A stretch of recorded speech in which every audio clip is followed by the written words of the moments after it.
their money. And they didn't want to spend the money for books anymore, particularly when libraries were also. And that was another thing, libraries never used to buy gay books. Not the average gay book. Now you can get, you can order your library to get any gay book you want. They'll either do it by interlibrary loan or directly.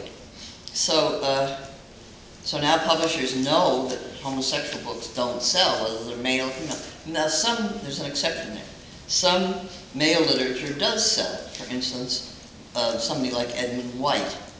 And for a while, when AIDS was a danger in this country, a lot of memoirs by young homosexual men were selling like crazy. And a lot of male homosexual, I don't want to call it erotica because it's really pornographic, that was selling too. But those days are gone, so you try to figure how you could maybe make your novel a genre. I'm playing with the idea, though I'm getting very bored with serial killers, of putting a serial killer into the gay book that I'm working about, gay life in the 50s, just so I can sell it. And this is what a writer always has to think about. It isn't anymore good enough to just write a good midlist novel. They don't want it.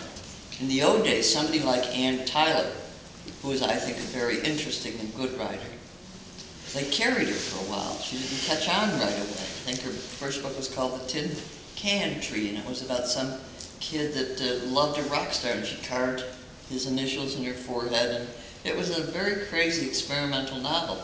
But the publisher, I think it was Knopf, saw her value and saw her worth, and they carried her for a few years. By carrying her, she didn't have to pay back her advance. It didn't matter if she didn't sell 30,000 copies.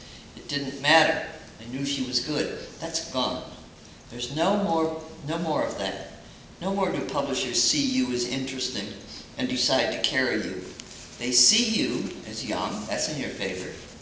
Attractive, that's in your favor. Something very different, that's in your favor. And they might give you $1 million or more because you're young and they think they can sell that book. And that happens very occasionally.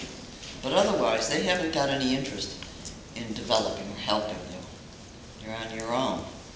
And so you must always think, if you're really serious about writing, about how to get published. And you must notice people getting published and see what they're doing.